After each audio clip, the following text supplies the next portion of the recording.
mengarahkan haluannya ke pantai seberang, mengamuklah samudera dan badai menderu, gelombang zaman mengempas dan sulit ditanggung. Saudara-saudara yang terkasih, selamat datang pada acara Inspirasi Sabda bagi Keluarga, Komisi Keluarga Keuskupan Agung Medan.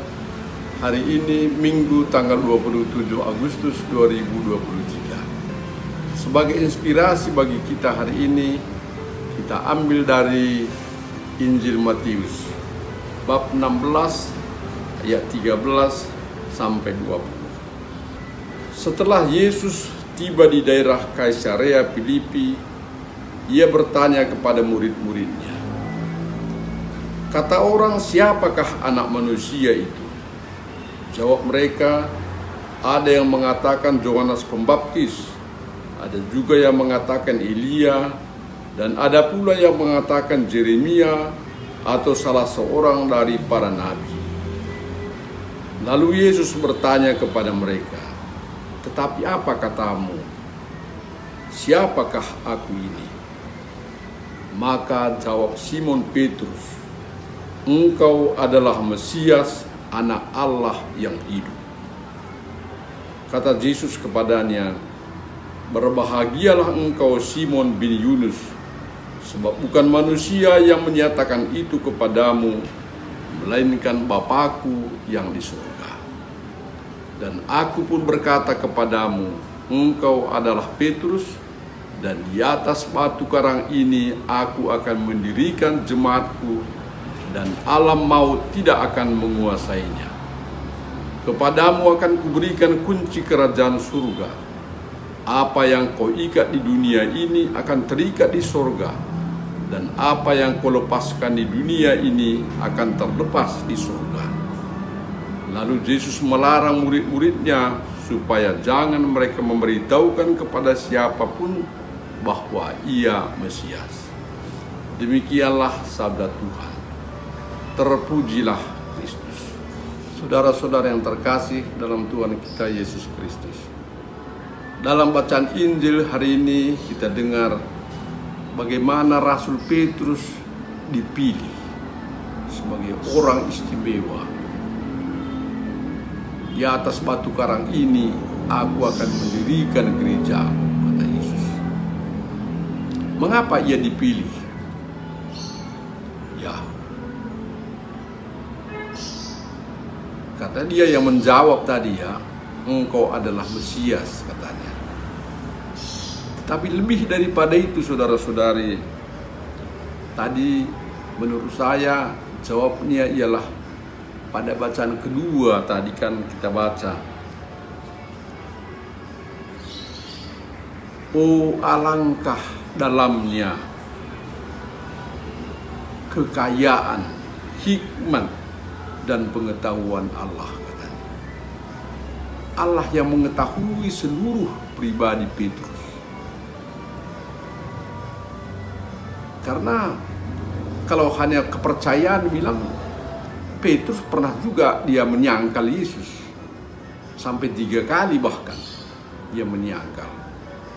Tetapi itulah Allah tahu bagaimana pribadi Petrus.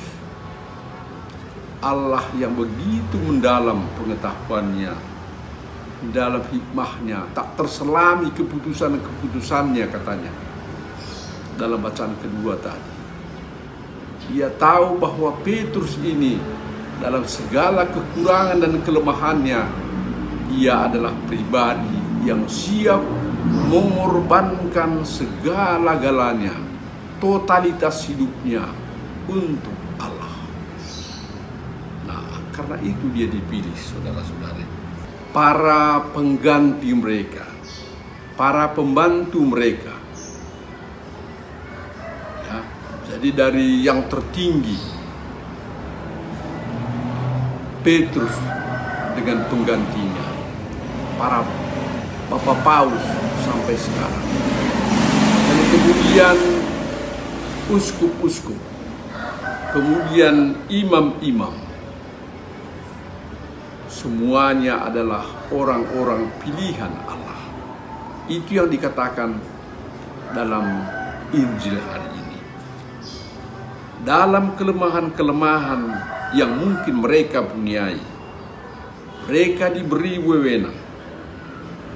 Dalam kelemahan-kelemahan sebagai manusia, mereka adalah batu karang gereja yang tidak tergoyahkan sampai akhir zaman. Karena mereka pilihan Allah. Kita sebagai orang tua di dalam keluarga,